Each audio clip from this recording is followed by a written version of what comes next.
In 1587, a brave and desperate group sailed from England. Their mission? To establish the first permanent English colony in the New World. They carried the hopes of a queen and a nation. Their destination? A fragile strip of land called Roanoke. They sought a new beginning, but the New World held ancient secrets. Led by artist and Governor John White, the colonists included families, farmers, and craftsmen. Among them was White's own daughter, Eleanor, expecting a child. They carried tools, seeds, and dreams of a self-sufficient life. But their arrival was shadowed by a grim discovery. They found the ruins of a previous military outpost, abandoned and desolate. The only remnants were the bones of a failed venture. The air was thick with foreboding.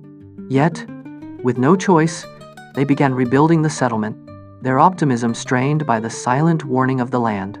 Here, in this precarious foothold, a new life began. Eleanor Dare gave birth to a baby girl named Virginia. She was a symbol of their future, a beacon of hope. But supplies were dwindling fast, and relations with the local Secatan people grew increasingly tense. Facing starvation, the colonists pleaded with Governor White to return to England for urgent supplies. It was a heartbreaking decision. To leave his family was an unimaginable torment. He promised a swift return within months. It was a promise fate would not allow him to keep. But England was under siege. The mighty Spanish Armada descended, and every ship was commandeered for war. White was trapped, his urgent petitions ignored, for 3 long years. For the colonists, time was a resource they did not have. Finally, in 1590, he secured passage back. As land drew near, his heart swelled with anticipation. He scanned the shoreline for the familiar sight of his people, for the sound of his granddaughter's laugh. The silence was his first answer. He found a ghost town. The houses were gone, the fort dismantled with strange care. But there was no evidence of battle, no panic. It was as if the entire community had simply packed and walked away. 115 men, women, and children vanished. Then, a clue. A single word carved into a post. CROATOAN. The name of a friendly indigenous tribe and their island home to the south. It was a prearranged signal, meant to indicate their destination. But another mark, a cross, meant to signify danger, was absent. Hope flared. But a monstrous storm erupted, threatening to destroy their ships. The sailors refused to sail further south to CROATOAN. They forced a retreat, dragging White back to sea. He was torn from the mystery. His family lost again, this time forever.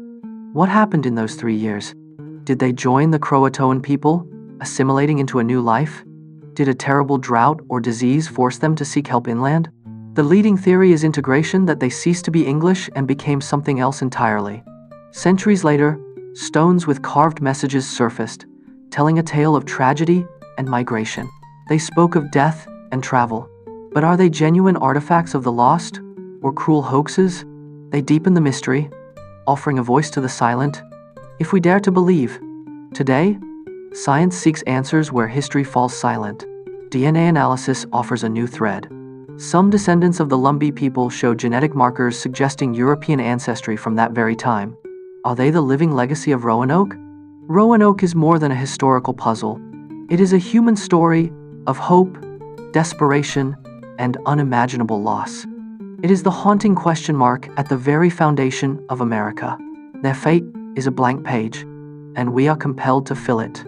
The Post stands as America's oldest cold case. We are left with a word, a void, and a legacy of wonder. The lost colony did not simply disappear. They passed from history into myth, and in that mystery, they became eternal.